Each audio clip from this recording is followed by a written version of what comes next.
नमस्कार दोस्तों। मेंढक और बैल की एक मजेदार और शिक्षाप्रद कहानी।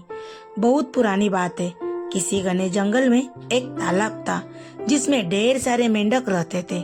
उन्हीं में से एक मेंढक अपने 3 बच्चों के साथ रहता था। वो सभी तालाब में ही रहते और खाते पीते थे। उस मेंढक की सेहत अच्छी खासी हो चुकी थी और वो उस तालाब में सबसे बड़ा मेंढक बन चुका था। उसके बच्चे उसे देखकर काफी खुश होते थे। उसके बच्चों को लगता कि उनके पिता ही दुनिया में सबसे बड़े और बलवान हैं। मेंढक भी अपने बच्चों को अपने बारे में झूठी कहानियां सुनाता और उनके सामने शक्तिशाली होने का दिखावा करता था।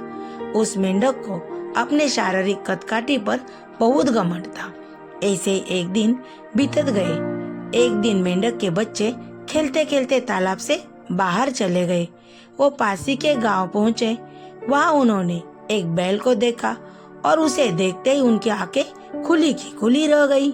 उन्होंने कभी इतना बड़ा जानवर नहीं देखा था। वो बैल को देखकर डर गए और बहुत ज्यादा हैरान हो गए। वो बैल को देखे जा रहे थे और बैल मजे से घास खा रहा था। घास खाते खाते बैल ने जोर से हुंकार लगाई। बस फिर क्या था, मेंढक के तीनों बच्चे डर के मारे भागकर तालाब में अपने पिता के पास आ गए। पिता ने उनका डर का कारण पूछा। उन तीनों ने पिता को बताया कि उन्होंने उनके से भी विशाल और ताकतवर जीव को देखा है। उन्हें लगता है वो दुनिया का सबसे बड़ा और शक्तिशाली जीव है। यह सुनते ही मेंढक के अहंकार को ठेस पहुंची। उसने एक लंबी सांस भरकर खुद को फुला लिया और कहा, क्या वो उससे भी बड़ा जीव था? उसके बच्चों ने कहा, हाँ, वो तो आपसे भी बड़ा जीव था। मेंढक का गुस्सा आ गया। उसने और ज्यादा सांस भरकर खुद को फुलाया और पूछा, क्या अब वो ये भी जीव बड़ा था? बच्चों ने कहा, ये तो कुछ भी नहीं, वो आपसे कई गुना बड़ा था। मेंढक से यह सुना नहीं गया। वह सांस फुला फुला कर खुद को गुब्बारे की तरह फुलाता चला गया।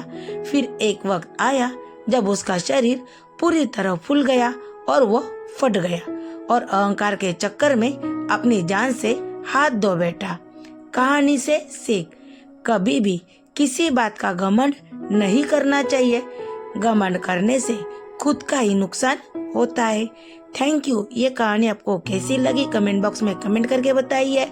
अपने दोस्तों में शेयर कीजिए। अगर आप इस चैनल पे नए हो तो चैनल को सब्सक्राइब कीजिए। अकबर बिरबल, विक्रम बेताल और शिक्षाप्रद कहानी पढ़ने के लिए और सुनने के लिए मिलेगी। धन्यवाद।